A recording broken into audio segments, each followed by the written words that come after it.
Merci à ceux qui ont fait l'effort de venir, de sacrifier un peu de leur temps en ce moment de récupération qui est un dimanche, en ce moment de récupération du travail de la semaine. Mais il faut s'engager, il faut être présent, parce qu'en Arménie, au Haut-Karabakh, dans les prisons à Bakou, des gens souffrent, des gens sont dans la peine, et des gens comptent sur nous pour organiser ici la solidarité. Alors c'est vrai que nous ne sommes pas très nombreux, nous en prenons acte. Néanmoins, nous avons pris la décision de faire ce rassemblement parce que face aux événements qui sont en train de se passer et dont l'enjeu n'est ni plus ni moins que le droit à l'existence des Arméniens dans la région 100 ans après le génocide, notre devoir à nous, fils et descendants des rescapés du génocide de 1915, c'est d'être présents et d'affirmer notre solidarité. Alors je serai très bref, je ne vais pas voler la parole à nos invités qui ont fait aussi le déplacement et qui sont venus. Je vais tout de suite passer le micro, mais avant je voudrais tout de même adresser un message à la France et au gouvernement français pour qu'ils se mobilisent davantage sur ces questions. Il y a un an, l'Assemblée nationale, le Sénat ont voté des vœux pour que la France reconnaisse la République du Haut-Karabakh. L'exécutif français aujourd'hui, M. Macron, dispose de ce socle pour aller plus loin, pour prendre des initiatives, en particulier en faveur de nos prisonniers de guerre qui sont maltraités, qui sont traités à l'abri des regards dans des conditions épouvantables. Monsieur le Président de la République, exécutif français, messieurs du gouvernement, agissez en faveur de l'Arménie, agissez en faveur de la République du Haut-Karabakh, comme vous en a donné en quelque sorte le mandat, le Parlement français. Voilà.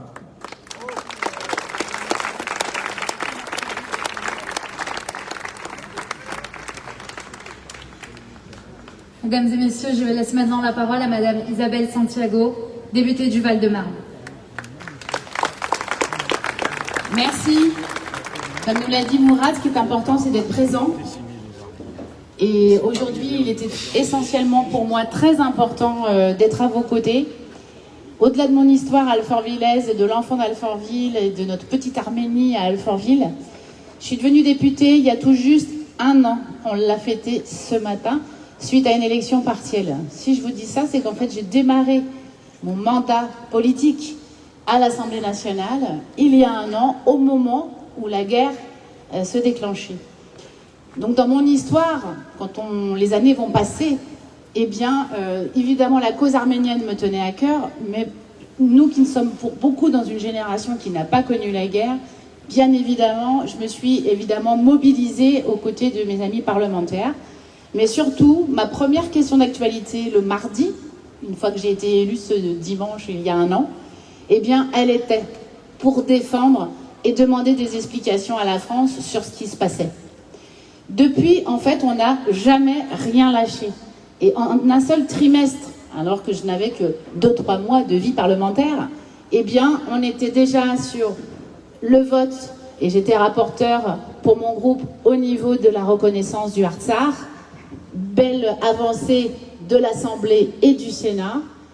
J'ai pu aller sur le théâtre à Stepanakert dans des conditions où c'était l'hiver, où on a pu aller en Arménie. On était les premiers parlementaires, et j'étais la première parlementaire à être sur place juste tout début décembre.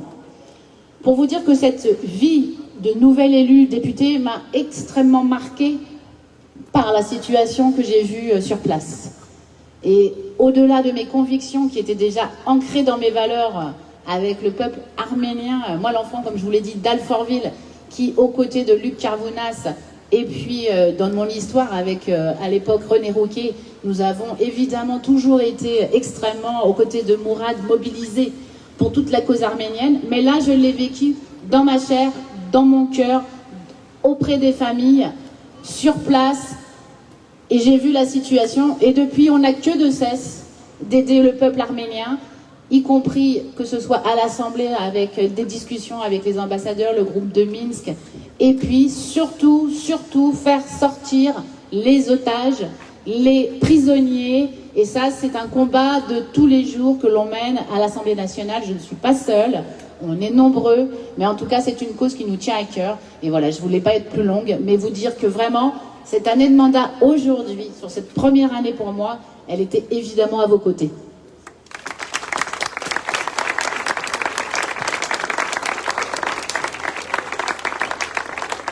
La parole est maintenant à Monsieur Patrick Karam, vice-président du Conseil régional d'Île-de-France. Merci. 30 ans que l'Arménie a proclamé son indépendance, 30 ans après des siècles de soumission que l'Arménie a retrouvé son indépendance et sa souveraineté. C'était en septembre 1991. En juillet 1992, le Haut-Karabakh faisait l'objet d'attaques depuis mars. Mais j'étais en juillet 1992 dans le Haut-Karabakh, faisait l'objet d'attaques de l'Azerbaïdjan. Le Haut-Karabakh n'avait rien. Et quelques mois plus tard, parce que l'Arménie l'a aidé, parce qu'il n'y avait pas la Turquie à l'époque, parce que l'Azerbaïdjan qui voulait gagner la guerre contre le Haut-Karabakh n'a pas réussi à le faire, il y a eu une période où l'Arménie et le Haut-Karabakh étaient assurés de leur survie. Et aujourd'hui, le Haut-Karabakh vit sous la crainte des envahisseurs après le mauvais coup des Turcs alliés aux Azéris, dans l'impuissance totale de l'OTAN, dans le silence total de la communauté internationale, sans parler de l'ONU qui ne fait rien, l'Union européenne qui aurait pu prendre des mesures contre la Turquie qui a utilisé des djihadistes qu'elle a récupérés en Syrie pour combattre dans le Haut-Karabakh. Eh bien, l'Union européenne ne fait rien. Aujourd'hui, les Arméniens et les Azéris, il faut dire la vérité, aujourd'hui, sont seuls.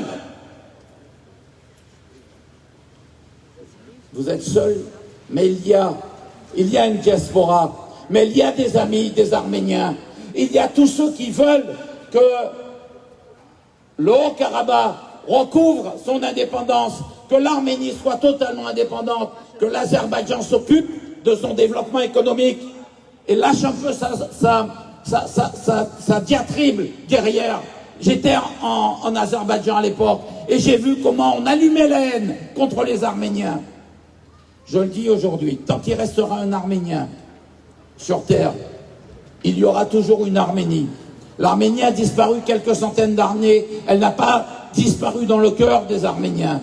Tant qu'il y aura un Arménien sur terre, il y aura un Haut-Karabakh. Mon message aujourd'hui, c'est pas pour la communauté internationale, parce que pour l'instant je n'y crois pas. Ce n'est pas pour l'OTAN, parce que l'OTAN est liée à la Turquie. Et on voit bien comment la France est humiliée, donc c'est même pas pour la France. Les derniers épisodes avec les sous-marins en Australie montrent à quel point l'Europe est affaiblie. Nous sommes des nains politiques. Les Arméniens vont devoir compter sur eux un certain temps. Mais il faut se dire que tout ce temps-là aura une fin. Et qu'un jour, l'Arménie redeviendra totalement souveraine et que le Haut-Karabakh reviendra aussi souverain. Vive le Haut-Karabakh, vive l'Arménie, libre!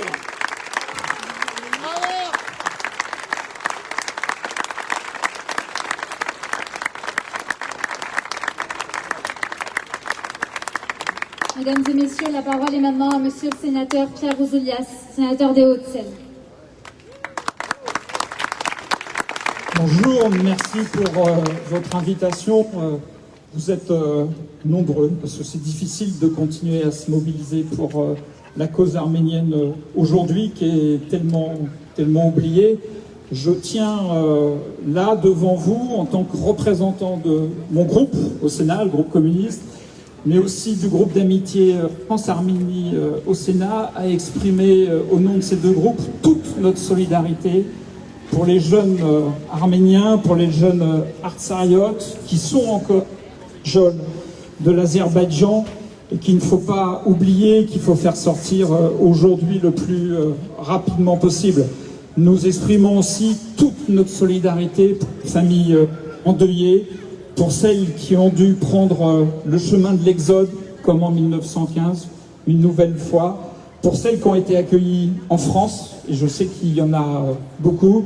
Ce que je ressens aujourd'hui avec vous, c'est une immense tristesse, parce que j'étais au Sénat quand l'an passé, le Sénat a voté à l'unanimité, moins une fois, la reconnaissance du Sénat, et où tous les sénateurs se sont levés pour applaudir l'ambassadeur d'Arménie qui était là en tribune. J'ai pensé, comme beaucoup d'autres, naïvement, que c'était une voie grande vers une résolution diplomatique du conflit. Aujourd'hui, je constate comme vous, avec beaucoup d'amertume, que l'Arménie a été oubliée et l'Artsakh abandonné.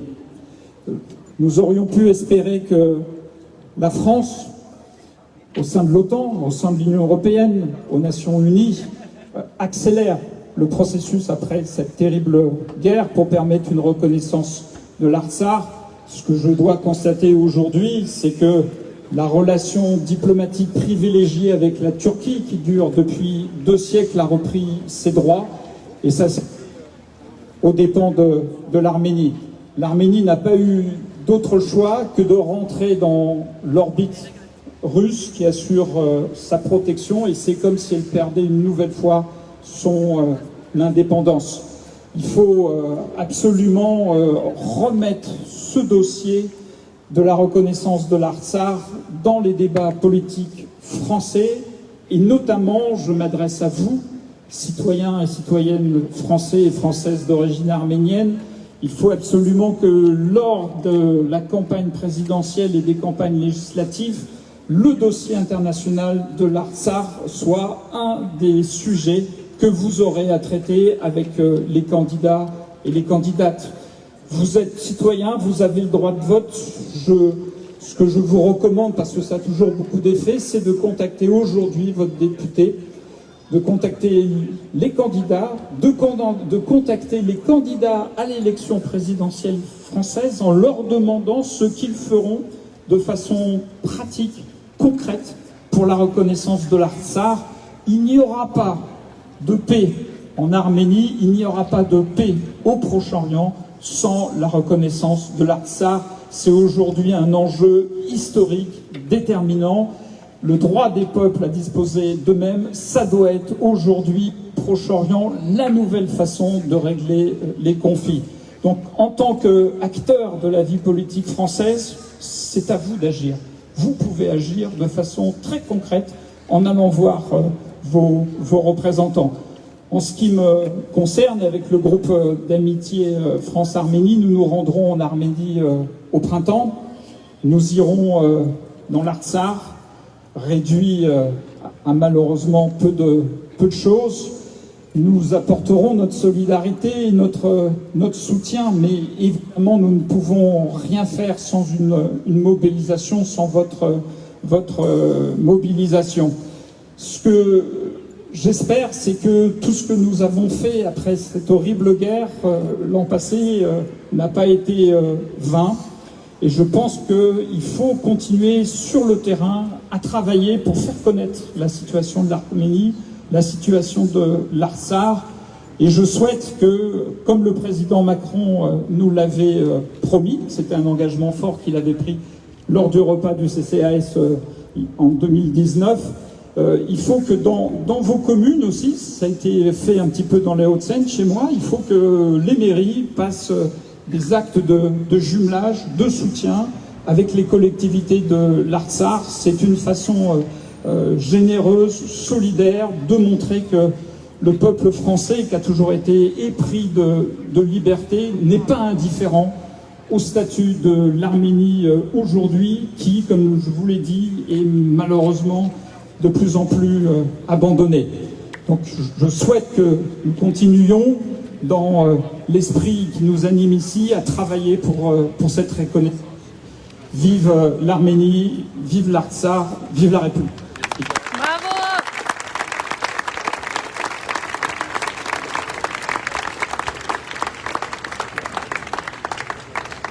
Mesdames et messieurs, aujourd'hui, de manière exceptionnelle, nous avons l'ancien maire de Van qui a été destitué par Erdogan qui est présent parmi nous. C'est un maire du HDP qui va venir prendre la parole aujourd'hui avec sa traductrice. Je vous prie d'accueillir Monsieur Veysel Keser.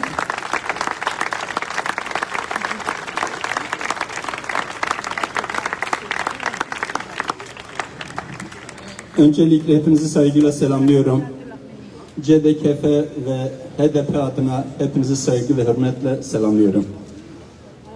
Tout d'abord, je tiens à vous saluer au nom du HDP, le Parti démocratique des peuples, ainsi qu'au nom du Conseil démocratique kurde en France. Benim belediye başkanlığı yaptığım kent 100 yıl önce de en çok Ermenilerin yaşadığı kenttir. Van merkezi. İçinde Türkiye'nin en ünlü kiliselerinden 7 kilise, Akdamar Kilisesi'nin olduğu şehir.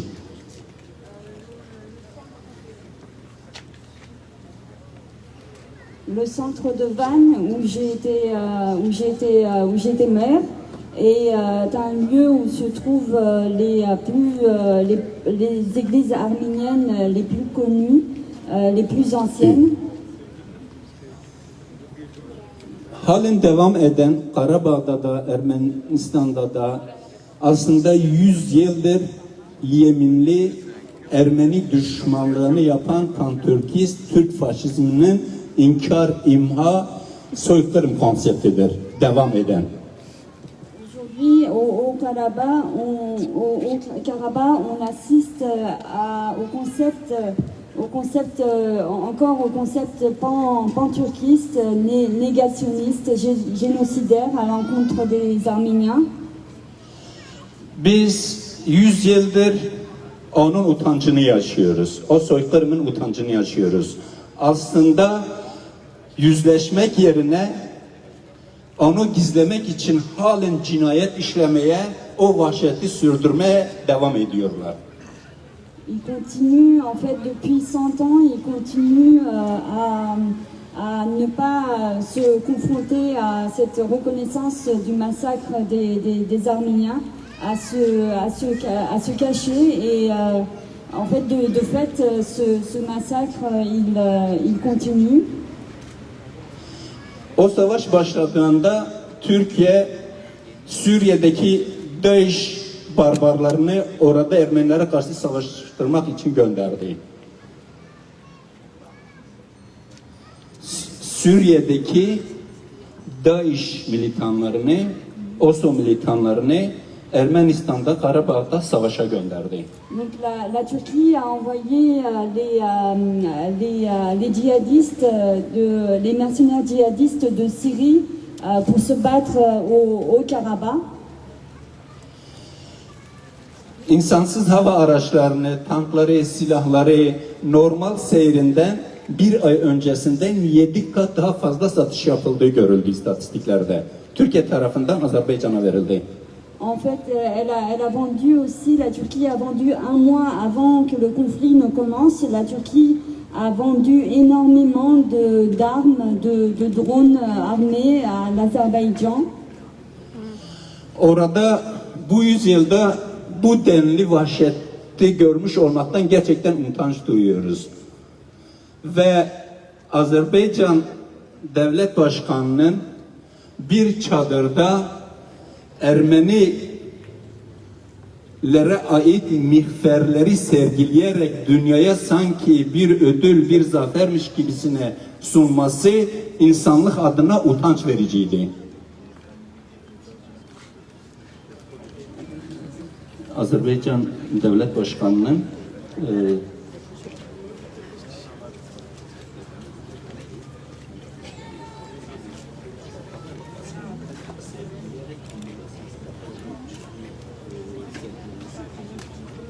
Et c'est honteux le fait que le président azerbaïdjanais ait exposé les casques des soldats arméniens sous une tente.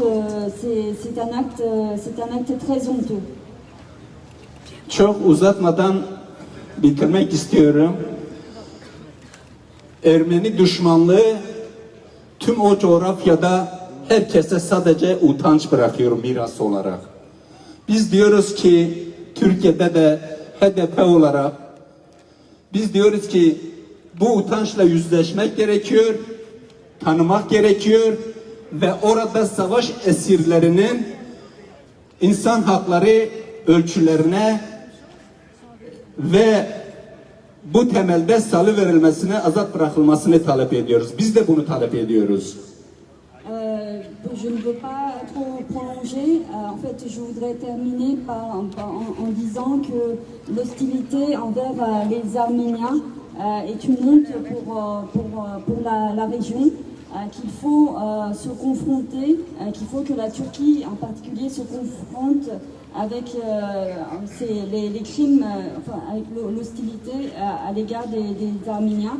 Et il faut que les otages et les prisonniers soient libérés.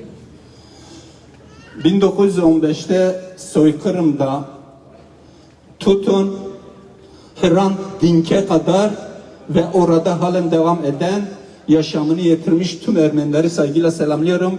Hepinizi saygı ve hürmetle selamlıyorum. Bunun her beşin yan azadi, yan azadi. Je rends hommage ici aux victimes du génocide,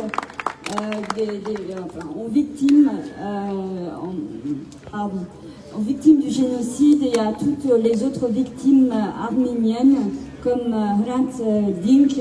Et je vous salue tous. Quand Van sera libéré, monsieur le maire, quand Van sera libéré de la domination turque, nous irons ensemble parce que nous aussi nous sommes de Van.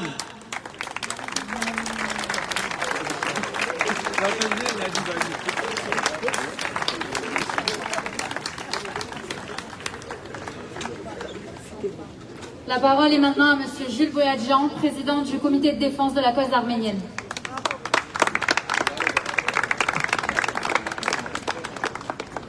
Bonjour à toutes et à tous.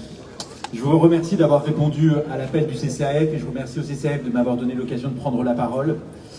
Je suis venu vous dire que nous avons raison d'être mobilisés aujourd'hui. Nous avons raison d'être mobilisés devant l'ambassade d'Azerbaïdjan parce que les Azerbaïdjanais, ce sont des tortionnaires, parce que les Azerbaïdjanais, ce sont eux les chiens, parce que les Azerbaïdjanais, ce sont des gens qui n'ont pas leur place internationale. Nous avons raison de nous mobiliser et nous allons nous mobiliser jusqu'à ce que nous ayons...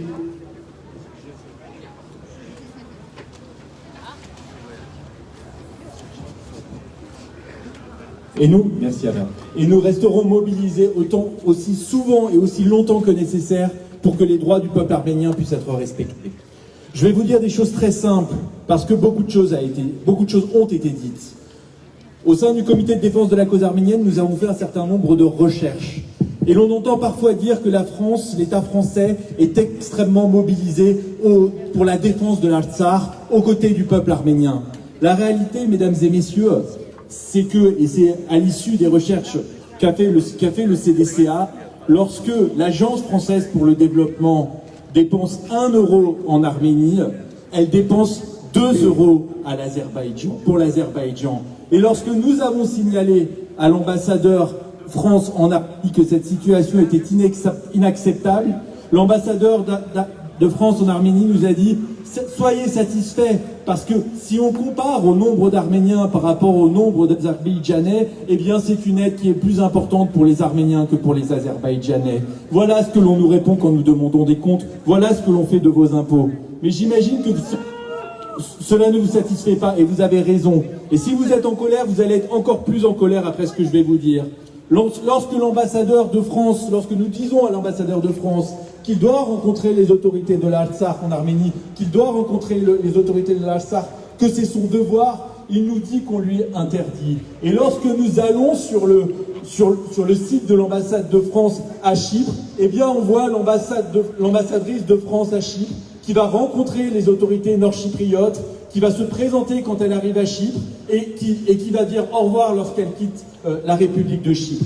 Donc la France, notre République, a des relations diplomatiques avec Chypre, elle n'en a pas avec les autorités de l'Artsakh. Elle reconnaît davantage Chypre Nord, c'est-à-dire une ingérence turque sur le territoire européen, que les autorités arméniennes de l'Artsakh.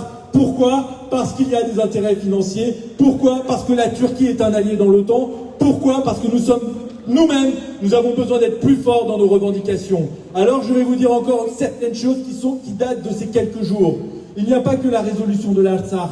La résolution de l'Artsakh, elle a été traitée avec le plus grand mépris par le gouvernement. La réalité, c'est que dans tous les camps, l'ensemble de tous les camps politiques, l'ensemble des formations politiques ont voulu la reconnaissance de l'Artsakh. Il n'y a jamais d'unité parlementaire comme il y en a eu pour l'Artsakh, et cela a été traité par le plus grand mépris. Mais plus encore, vos impôts aujourd'hui servent à financer l'Azerbaïdjan pour le déminage des zones en Artsakh, pour la recherche des survivants azerbaïdjanais, et en fait, la seule chose qu'on nous propose pour l'Arménie, c'est 25 000 doses et un tweet du président de la République en arménien. Donc moi, ce que je suis venu vous dire, c'est que nous devons rester déterminés, que nous devons rester mobilisés, que nous sommes certes quelques centaines aujourd'hui, mais nous serons des millions à voter pour les élections présidentielles. Et c'est dans le débat des élections présidentielles que nous devons prendre date, que nous devons interpeller les candidats, que nous devons leur demander si les ambassadeurs de France, sous leur responsabilité, rencontreront les autorités de l'Artsakh, que nous devons leur demander que l'Agence française pour le développement aide à la reconstitution de l'Artsakh, comme elle aide à la reconstitution de la Palestine, qui n'est pas un État reconnu par la France. Et nous allons renforcer nos revendications pour que, enfin, la France ne traite pas sa communauté arménienne, mais traite la communauté arménienne d'Artsakh. Merci beaucoup.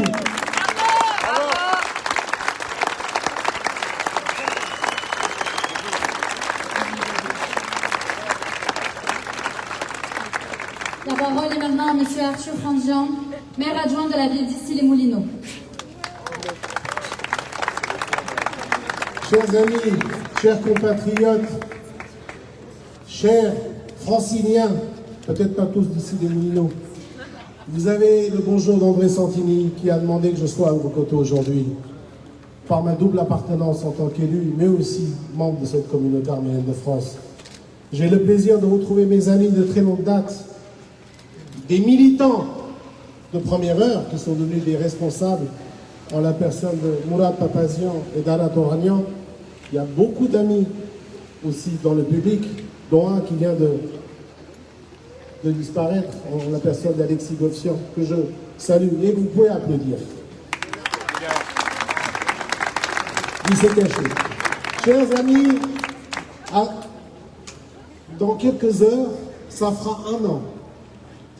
Un an que la nation arménienne a encore une fois subi le malheur de l'histoire.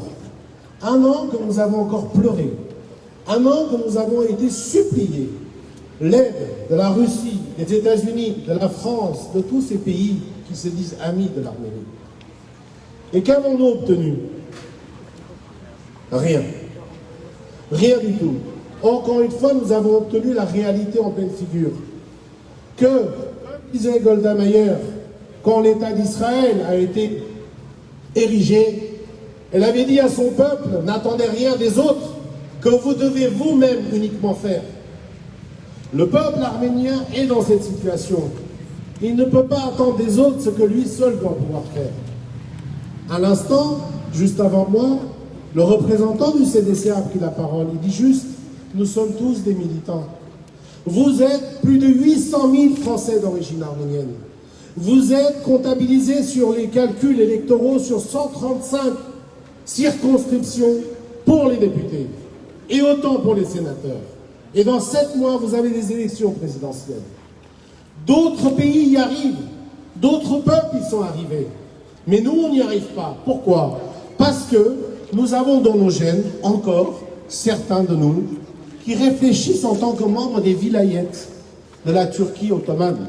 Parce que nous avons vécu 6 siècles sous la domination ottomane. L'idée d'indépendance du peuple arménien jusqu'à aujourd'hui doit être encore reculquée à nos enfants. Nous devons savoir ce que c'est que détenir un État, détenir un pays. Même à Yerevan, certains ont dit, pendant la guerre du Karabakh, wow, Artsakh. C'est pas l'Arménie. Certains ont dit ça. Et bien, ces mêmes personnes, je leur dis, qu'est-ce qu'ils ont à dire maintenant quand l'Azerbaïdjan est devant au sunnites ou au lac Noir? Il faut que chacun prenne ses responsabilités. Le peuple en Arménie doit faire ce que nous ne pouvons pas faire à leur place. Mais nous devons faire ce que eux ne peuvent pas faire à leur place. Vous devez être à nos côtés. Vous devez être dans l'unité. Cette main, il y a 5 doigts, aucune ne se ressemble. Mais c'est ça qui rassemble la main. L'unité est aujourd'hui cruciale pour le peuple arménien. Et qu'est-ce que nous voyons? Nous voyons émerger des petits nénuphars, des structures qui veulent, elles, encore plus fédérer la communauté. Est-ce que c'est le moment? Est-ce que c'est le moment? Chaque jour, nous avons des morts là-bas. Et qu'est-ce qu'on vient nous dire? Que M. Toranian, que M. Papazian ne savent pas travailler. Peut-être. Ah ben, qu'ils viennent à leur côté. Qu'ils viennent à leur côté. Ils ont blanchi leurs cheveux pour ça. Alors qu'est-ce qu'ils attendent? Qu'est-ce qu'ils attendent? Le comité du 24 avril, c'est pour ça que j'ai sauté Alexis Gopsian. On a commencé sous l'église du Jean Goujon, par nos différences, mais par respecter l'unité. Peuple arménien, personne ne fera ce que vous devez faire à leur place. Vous devez vous unir, autant la nation arménienne que dans sa diaspora. Le jour où on n'aura pas compris ça, préparez-vous à rayer l'Arménie de la carte. L'Arménie n'existera pas. Nous devons être responsables, nous devons être matures. À chaque moment vital, des questions importantes. Chaque chose en son temps. La diaspora doit jouer son rôle et l'Arménie autant. Que l'Arménie ne vienne pas nous dicter ce qu'il faut faire. Qu'elle fasse déjà ce qu'il faut qu'elle fasse là-bas. Nous savons ce que nous avons à faire ici. Je vous remercie.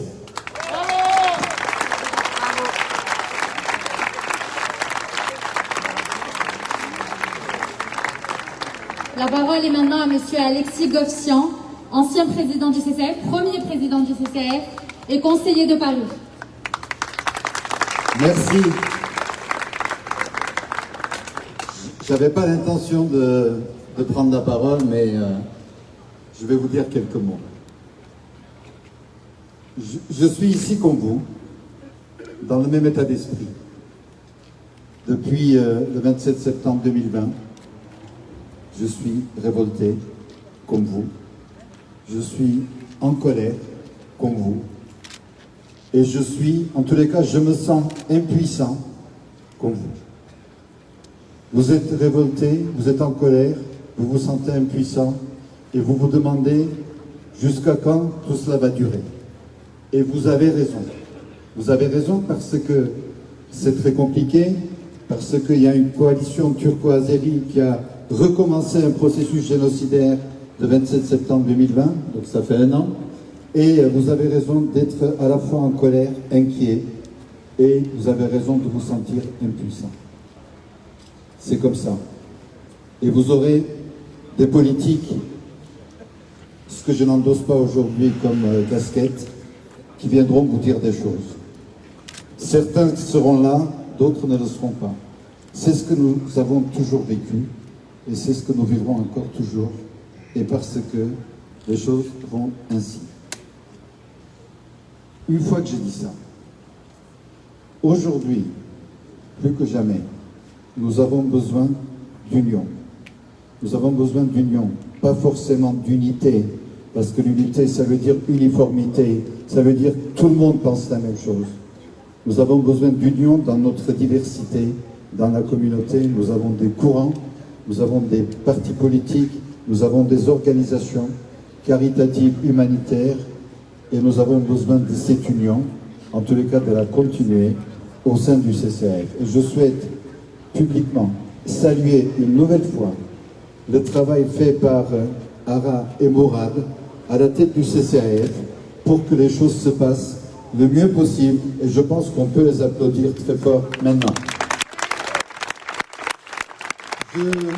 Je vous dis ça parce que nous avons besoin de cette union dans la communauté arménienne, au niveau des organisations, au niveau des Français d'origine arménienne, et nous avons besoin de poursuivre le travail qu'ils réalisent, que nous avions tous commencé ensemble, mais qui continue et qui s'amplifie avec cette union qui est une réalité avec la nation française.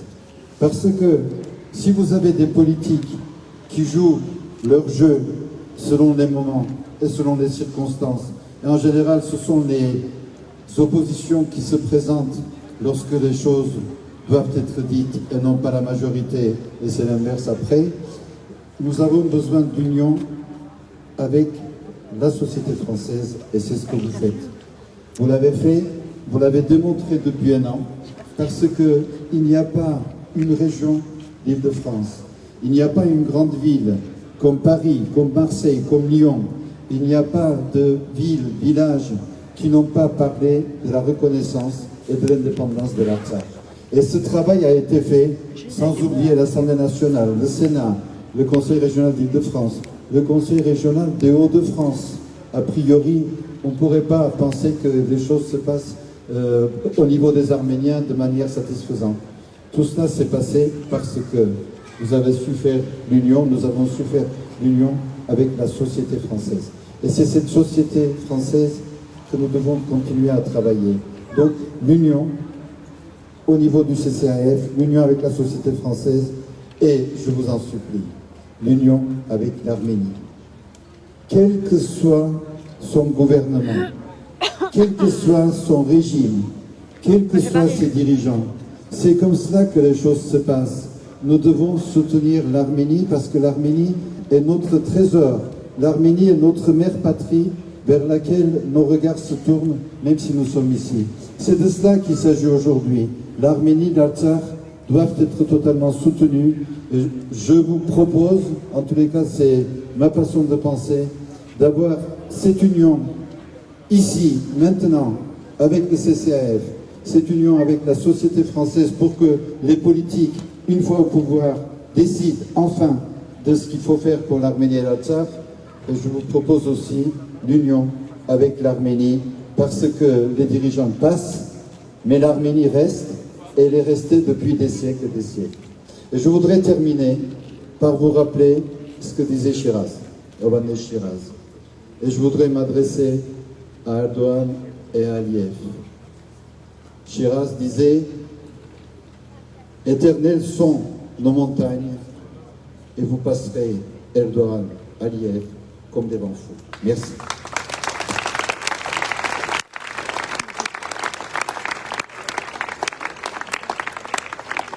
Merci à tous les orateurs qui se sont succédés pour avoir apporté leur contribution à ce moment de soutien à l'Artsakh, de soutien à l'Arménie, à ce moment où nous demandons la libération des prisonniers de guerre arméniens détenus par l'armée azerbaïdjanaise, à ce moment où nous réitérons notre demande d'indépendance du Haut-Karabakh. Et oui, nous allons continuer le travail. Et oui, nous allons renforcer l'union, parce que c'est grâce à l'union, effectivement, qui n'est pas un concept, mais qui est une réalité au quotidien depuis plus de 25 ans en France, autour des organisations, des associations qui composent le CCAF, qui sont fortes, qui sont structurées, qui sont actives et qui nous permettent effectivement d'avoir la maturité de nous présenter comme un seul homme devant les autorités françaises. Et ce n'est pas un hasard si la diaspora en France est reçue régulièrement au plus haut niveau de l'État et si nous avons effectivement l'opportunité de passer nos messages qui sont des messages efficaces. C'est parce que nous avons également su, dans toutes les régions de France, les régions parisiennes, les régions lyonnaises, les régions marseillaises, nous avons su tisser ce réseau relationnel avec la société politique. Et ça, c'est un travail de long terme qui paye aujourd'hui.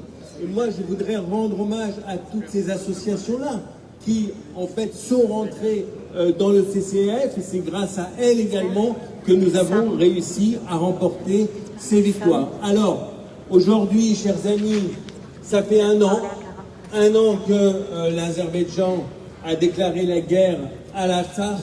Nous avons gagné la bataille de l'opinion et la bataille politique partout en diaspora. Le bilan de l'action que nous avions menée, nous pourrions continuer effectivement. Nous avons gagné auprès de toute la classe politique. Il n'y a pas un seul parti politique en France qui n'ait pas pris fait et cause pour les Arméniens. Alors c'est pas suffisant, parce que lorsque on le disait dans les discours au cours des manifestations, c'est vrai que nous avons réussi à réunir autour de nous toute la classe politique, tous les amis.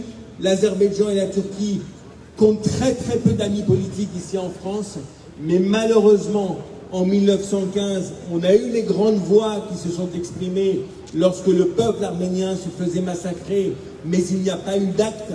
Et en 2020, ça a été pareil. C'est ça qui est extraordinaire, c'est qu'en 2020, on a eu toutes les grandes voix et on remercie les grandes voix. On est allé chercher les grandes voix, on est allé chercher les institutions parlementaires, politiques, on est allé les chercher, elles ont répondu présent. Mais quand on a demandé qu'il y ait une intervention pour faire respecter les cessez-le-feu, pour éviter que le peuple arménien se fasse massacrer, eh bien nous avons eu en face de nous une communauté internationale impuissante. Et lorsqu'avec Arat Oranian, nous avons été reçus le 12 novembre par le président de la République Emmanuel Macron, c'est-à-dire 3 jours après la signature du cessez-le-feu, du dernier cessez-le-feu, eh bien le président de la République, devant nos assauts conjugués à tous les deux, évidemment, parce que ne pensez pas que nous sommes, enfin vous nous connaissez depuis le temps, a concédé, il nous a dit, nous avons tous été des lâches. Et nous lui avons répété, Monsieur le Président, ce n'est pas ce monde-là qu'on doit laisser à nos enfants et à nos petits-enfants. Alors, nous allons continuer à les mobiliser. Pour nos enfants d'Arménie et d'Artsakh, pour nos petits-enfants d'Arménie et d'Artsakh, pour qu'effectivement l'union entre le peuple arménien en diaspora, en Arménie, en Artsakh, soit effective.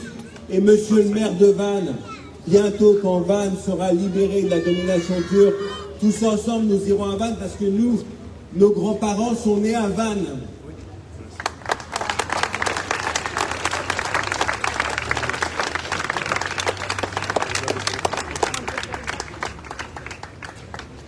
Chers amis, je ne peux que renchérir, hélas, sur le constat aujourd'hui de l'impuissance et de la lâcheté internationale. Et malheureusement, mes chers amis, les Arméniens ne sont pas les seuls à avoir été abandonnés par la communauté internationale, par les grandes puissances. Nous avons une succession de lâchages, d'abandons politiques qui conduisent à des catastrophes. Le premier lâchage, ces quelques dernières années, concernait nos camarades kurdes à Afrin.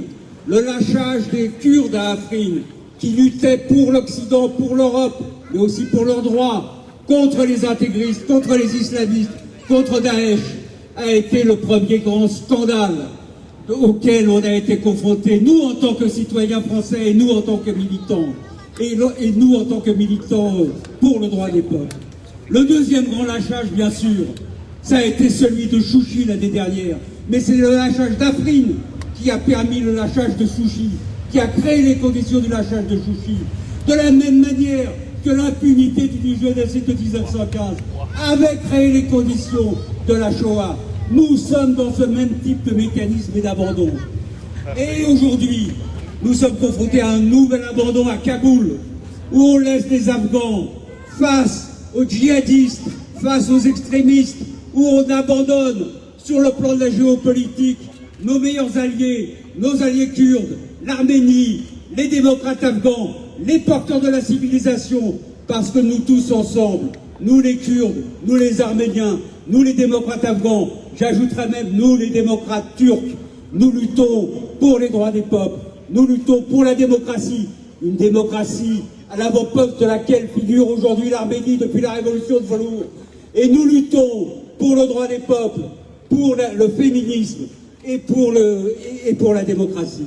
Ce sont ces valeurs que nous défendons et aujourd'hui ces valeurs sont en danger en même temps qu'est en danger notre continent. Parce que si l'union se fait, si la jonction terrestre se fait entre la Turquie et l'Azerbaïdjan et les pays turcophones, ce ne sont pas seulement des combats moraux et des combats politiques auxquels nous serons confrontés, ce sont des combats d'une toute autre nature qu'est en train de mettre en place et qu'est en train de préparer l'ottomanisme montant et M. Erdogan. Mes chers amis, nous sommes ce que nous sommes aujourd'hui, mais nous sommes déterminés. Et nous ne devons jamais oublier un des principes moteurs, un des principes fondateurs de notre action depuis le début et de notre unité, c'est de considérer que ce ne sont pas les tyrans qui sont grands. Non, c'est nous qui sommes à genoux et aujourd'hui, nous commençons à nous relever.